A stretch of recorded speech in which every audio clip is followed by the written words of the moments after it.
আজকে তোমাদের সাথে আমি তিল বাটার রেসিপিটা শেয়ার করতে চলেছি।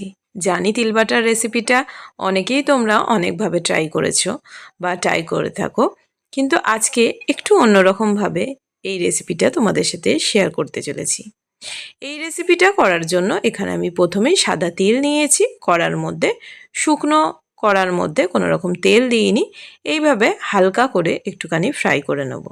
হালকা করে যখন একটুখানি ফ্রাই করব, দেখবে এর কালারটা একটু চেঞ্জ হয়ে যাবে, আমরা বুঝতে পারবো যে এটা হালকা ফ্রাই হয়ে গেছে। বেশি কিন্তু ওভার ফ্রাই করব না। দেখে বুঝতেই পারছো, দেখো কালারটা চেঞ্জ হয়ে গেছে। এটা একটা মিক্সার জারে নিয়ে এর মধ্যে দিয়ে দিয়েছি 1 চামচ সাদা সর্ষে। সাদা সর্ষের জায়গায় তোমরা কেউ যদি মনে করো কালো সর্ষে দেবে, সেটাও দিতে পারো। আর এখানে যোগ করছি 2 চামচ পোস্ত। তো সর্ষে কিন্তু আমরা 1 চামচই এখানে ব্যবহার করব। প্রথমে শুকনো ওটাকে ঘুরিয়ে নিয়েছি। আর এখানে আমরা একটা কিন্তু ছোট্ট পেঁয়াজ দেখালাম, সেটা কিন্তু আমরা ইউজ করব। তো আগে দেখো, শুকনো কড়ার মধ্যে 4টে কাঁচা লঙ্কা, 2টো বেশ বড় সাইজের কিন্তু রসুনের কোয়া নিয়েছি।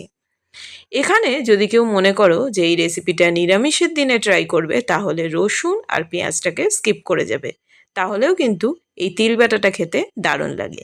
কিন্তু আমি আজকে একটু অন্যভাবে করলাম। আমি অন্যদিন কিন্তু রসুন আর এই পেঁয়াজ ছাড়াও কিন্তু ট্রাই করে থাকি। তো দেখো, এইভাবে আমরা সর্ষের তেল দিয়ে রসুন, কাঁচা লঙ্কা আর পেঁয়াজটাকে ভেজে নিচ্ছি। তেলটা আমি পরে দিয়েছি, কেননা রসুন আর কাঁচা লঙ্কাটা ধুয়েছিলাম, সাথে সাথে দেখবে কাঁচা লঙ্কা যদি তেলের মধ্যে দাও বড্ড ফাটে। তো সেই জন্য আগে আমি শুকনো দিয়ে নিয়েছিলাম। এবার মিক্সার জারে আমি কিন্তু সমস্তটা, যে সর্ষে, পোস্ত আর তিল নিয়েছি, সাদা তিলটাকে শুকনো গুঁড়িয়ে নিয়ে তারপরে কিন্তু এই পেঁয়াজ, রসুন, কাঁচা লঙ্কাটা যেটা ভেজেছিলাম সেটা অ্যাড করেছি। আর দিয়েছি সামান্য পরিমাণে একটুখানি জল দিয়ে ভালো করে একটা পেস্ট করে নিয়েছি। বেশি জল কিন্তু আমরা দেব না, কেননা এটা যাতে এই রকমই হয়। এবার দেখো, কেউ যদি মনে করো যে এটা শিলে বাটবে, সেটাও কিন্তু বাটতে পারো। তো আমি এইভাবেই বেটে নিয়েছি আর অ্যাড করলাম সর্ষের তেল। ভালো লাগলে অবশ্যই কমেন্ট বক্সে জানিও কীরকম লাগলো।